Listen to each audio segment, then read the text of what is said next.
Vamos lá, Thaís. Primeiras horas foi aquilo que eu estava falando, a gente está olhando nuvem.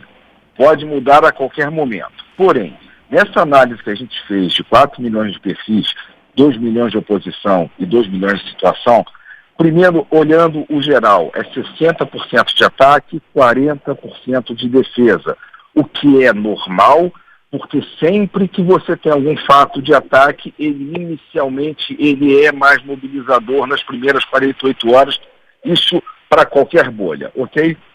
Segundo, a gente mergulha num cenário eleitoral. O que significa um cenário eleitoral?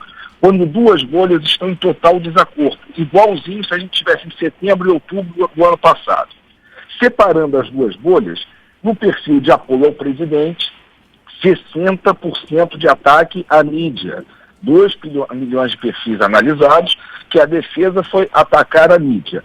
E uma difusão de 20% de ódio. Nos perfis de oposição ao presidente, 80% aproveitaram para citar o assunto. Ou seja, você deu voz ao assunto de forma contrária ao presidente e 5% na disseminação do ódio. Ou seja, o que a gente vê, né?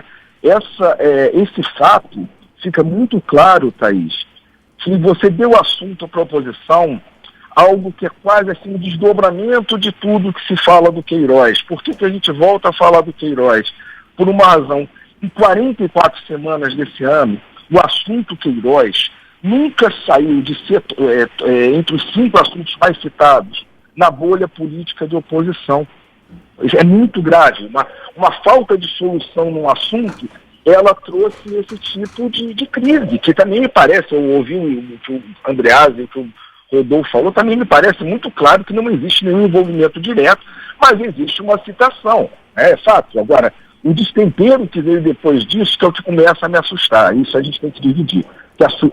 Subiu o tom para tudo, como já tinha subido o tom do videozinho do Leãozinho, que eu acho gravíssimo, como já havia subido o tom o depoimento do deputado Filho sobre o Chile e Brasil, ou seja, o tom está subindo, isso é fato. Ô Guto, geralmente, me esclarece uma curiosidade com a tua experiência, um fato como esse é um fato extraordinário, né? Nós estamos aí diante de um fato extraordinário, essa reportagem, a noção da existência do depoimento, a reação do presidente na live e tal. Então você tem ali o epicentro deflagrador da explosão dessas bolhas, certo?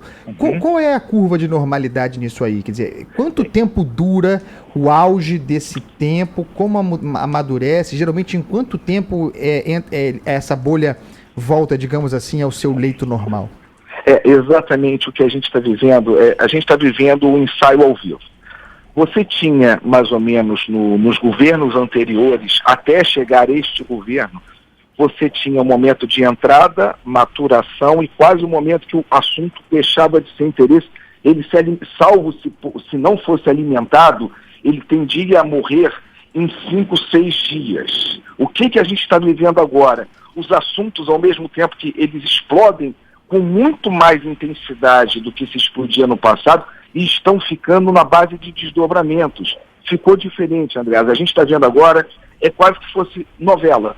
Antes você tinha um fato, o fato se encerrava e ele ia para depois para aparecer um fato que era suitado no meio da matéria. Agora não, parece que tudo fica quase como uma eterna viga da perimetral, sabe? Que ninguém nunca apresenta a solução, mas alguém diz ter uma solução, ou seja, a gente está vivenciando exatamente isso. Não dá para fazer uma previsão da saída do assunto, porque o assunto vai se retroalimentando. Como não dá para desassociar a subida do tom da oposição esquecendo do vídeo do Leãozinho, entendeu? É um somatório de fatores assim, que a gente está vivenciando hoje, que é no limiar de ficar assustador, não tenha dúvida.